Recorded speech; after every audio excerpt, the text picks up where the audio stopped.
As a trial attorney, I have to disarm manipulative people. And in this episode, I'm going to share with you the number one strategy that works every single time.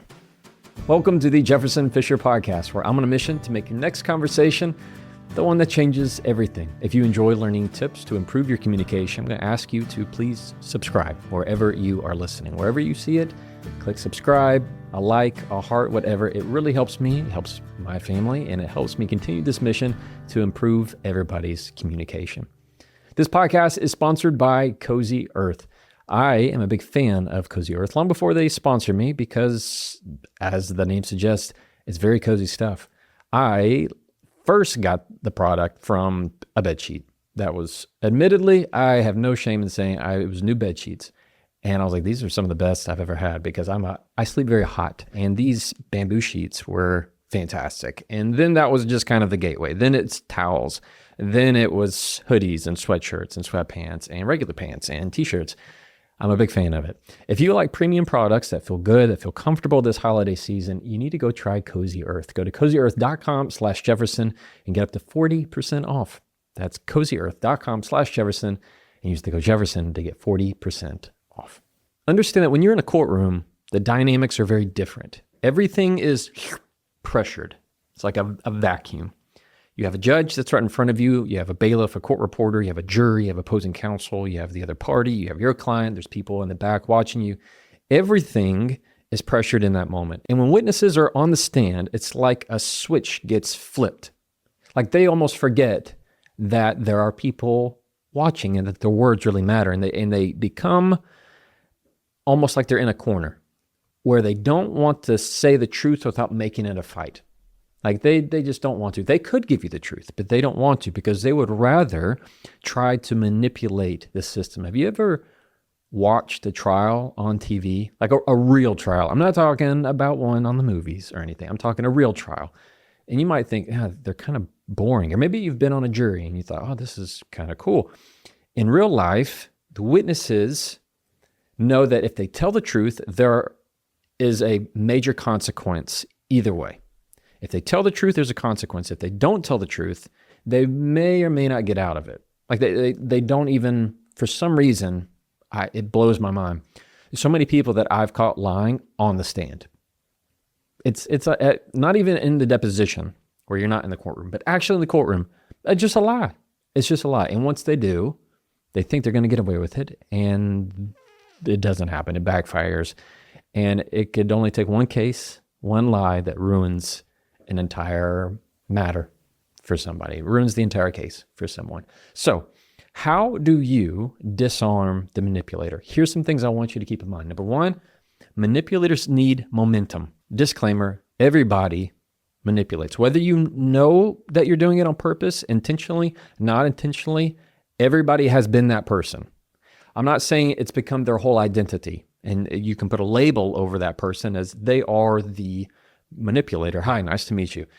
Yes, there are some people like that, but for the vast majority, it is a word that indicates a change in somebody's behavior to try and get somebody to do something different, to control their perception, to control the facade in some way. And I guarantee you, because I've done it, all right? I've been the manipulator. You've been the manipulator. Everybody has, to some extent. That's like saying nobody lies. Everybody lies.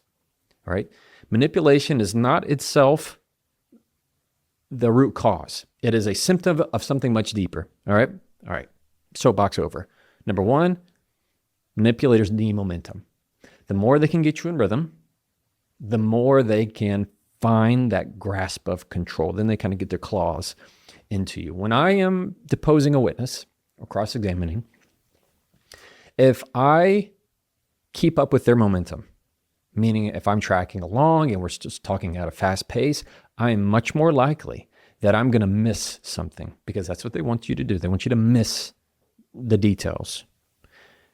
But if I slow it down, everything changes.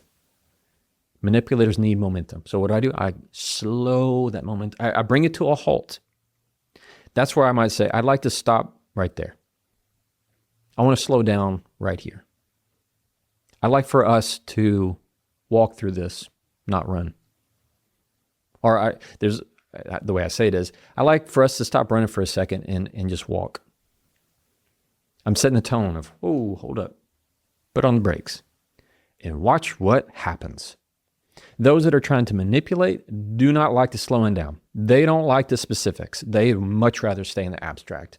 Don't give them the details. They don't want that.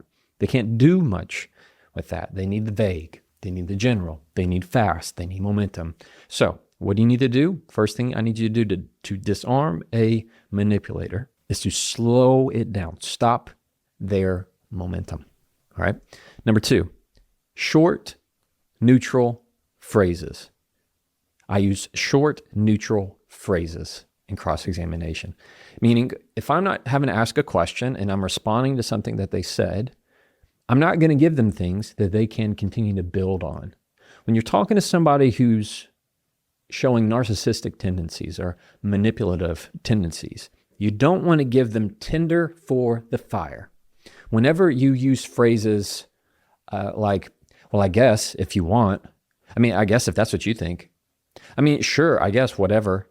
If you start saying things that are passive aggressive, if you start saying things like, oh, okay, that's great, good for you, things that you know they're not going to like because you're saying it with a tone, maybe you're being, trying to be cute with it, smart with it, you're trying to jab them with it, that's gonna just, you're giving tinder for you're throwing it into a fire is what you're doing. You're causing a major fire.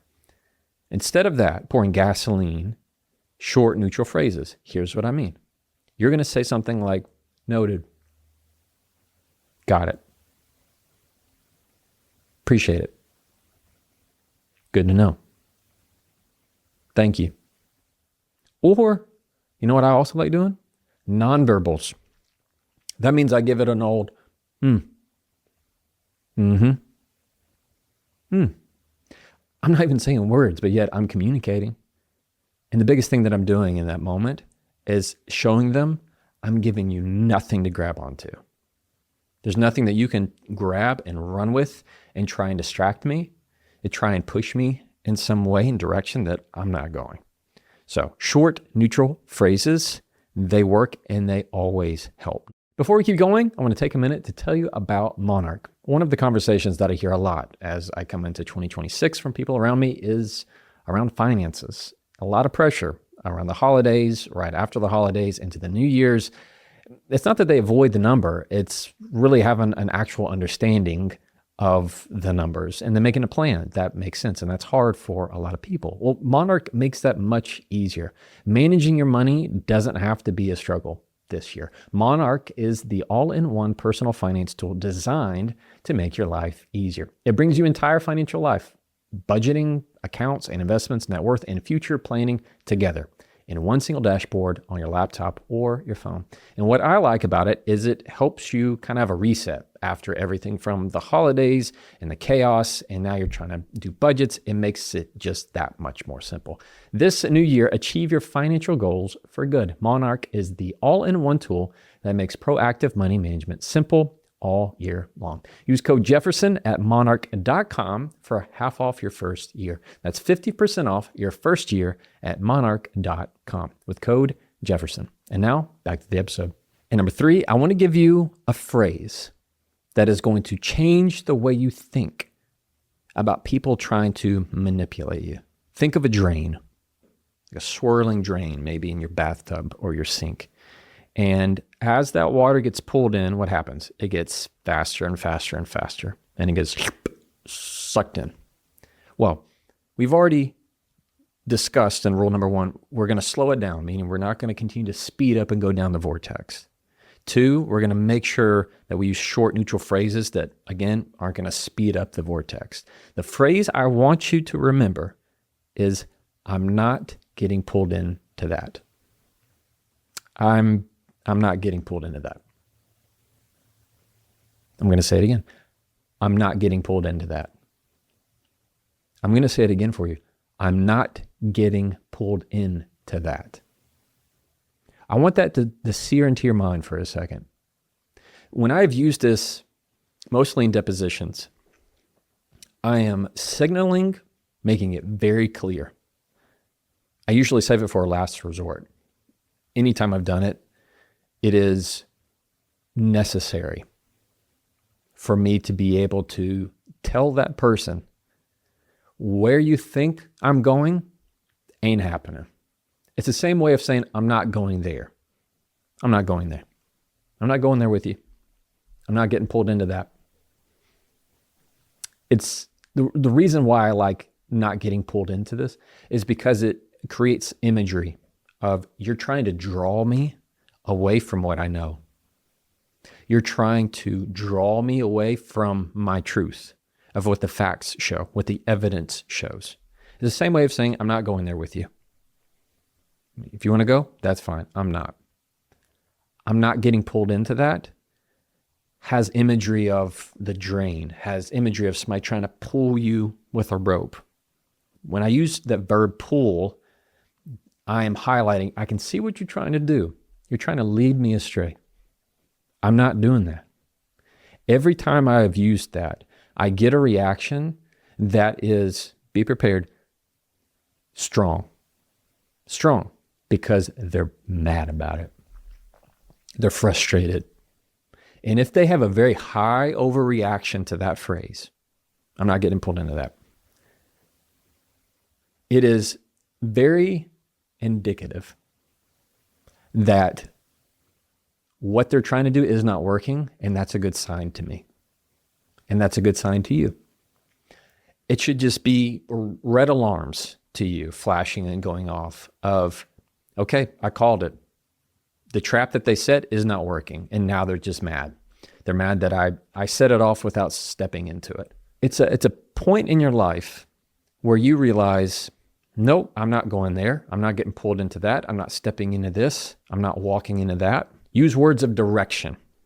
Anytime you feel like somebody's trying to control you, use words of control. Use words of direction. You're walking, pushing, pulling, stepping, moving. Yeah, these are action words of somebody trying to move you off your place. So when I can use those words, I'm cueing that. I'm saying, I can tell you're trying to move me, control me, push me somewhere that would serve you and not serve me. And it's going to be off the facts, off my memory, off of my truth. Can you hear the difference? Rather than getting worked up and going wherever they want to go and going off that rabbit trail and getting upset and finding that 10 minutes from now, they have me exactly where they want me talking about something else. But if I were to sit back with something that they said and I go, hey, I'm not getting pulled into that. Do you know what that does? It is such a power move to be able to have that sense of confidence of going, I know exactly where I am and I'm not moving. When you come to a place in your life where you have to deal with a manipulator, and most likely you already have. And again, understanding, acknowledging, disclaiming that yes, everybody can be the manipulator. I can be the manipulator. Everybody can. All right? When it gets to that point in life where that's going to happen, you have options. And when you use these options that I'm teaching you of how to disarm that type of maneuver, what I teach you works based on my legal experience in the courtroom and what I've seen with countless people in some of the worst circumstances. When you can slow it down, stop their momentum, when you can use words that they can't make anything with, can't do anything with, and 3, you indicate to them that you are not somebody that's going to be moved off your mark, off your spot, off of what you know to be you as a person, as your character, as your integrity, as your values, as what you know to be yours. It's a different feeling. And you're going to have a sense of clarity that you did not know was possible. All right? Whatever it is and whatever you are about to be doing and whatever you're going through, I'm proud of you. All right? This episode's going to help. You can try that and follow me.